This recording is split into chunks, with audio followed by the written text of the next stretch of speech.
नमस्कार. प्रादेशिक हवामान केंद्र नागपूरमध्ये आपलं स्वागत आहे. नैऋत्य मान्सूनची प्रगती. नैऋत्य मान्सून आज पूर्व उत्तर प्रदेश, उर्वरित भागांमध्ये आणि उत्तर प्रदेशच्या आणखी काही भागांमध्ये पुढे सरकला आहे. मान्सूनची उत्तरी मर्यादा आता जैसलमेर, चुरू, भिवानी, दिल्ली, अलीगड, हरदोई, मुरादाबाद, उना, पठाणकोट, जम्मू वरून जात आहे. सध्या मॉइश्चर इन्कर्जन विदर्भ क्षेत्रावर प्रभाव करीत आहे.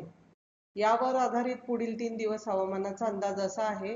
दिवस 1 29 जून विदर्भातील जिल्हे अमरावती, वाशिम, यवतमाळ, चंद्रपूर, गडचिरोली, नागपूर, भंडारा, गोंदियामध्ये सर्वत्र हलक्या ते मध्यम पाऊस आणि बुलढाणा, अकोला, वर्धामध्ये बहुधा सर्वत्र हलका ते मध्यम पाऊस.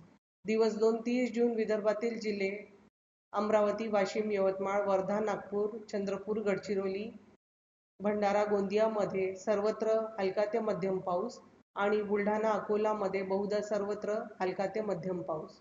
दिवस 3 1 जुलै विदर्भातील सर्व जिल्ह्यांमध्ये बहुधा सर्वत्र हलका ते मध्यम पावसाची शक्यता आहे. पुढील 3 दिवस हवामानाचा इशारा. दिवस 1 29 जून विदर्भातील सर्व जिल्ह्यांमध्ये वीज, मेघगर्जना आणि सोसाट्याच्या वाऱ्याची शक्यता आहे. दिवस 2 30 जून विदर्भातील सर्व जिल्ह्यांमध्ये वीज, मेघगर्जनाची शक्यता आहे.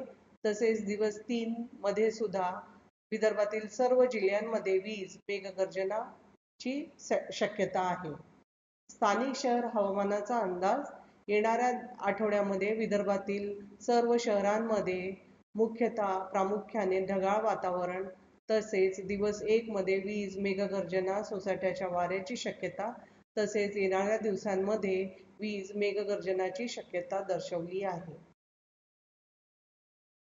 पुढील 5 दिवस विदर्भात कमाल तापमानात कोणताही मोठा बदल होणार नाही. अधिक माहितीसाठी तुम्ही आमचे RMC नागपूरची website, Instagram, social media platform, Instagram, Twitter, Facebook, यूट्यूबला भेट देऊ शकता. धन्यवाद.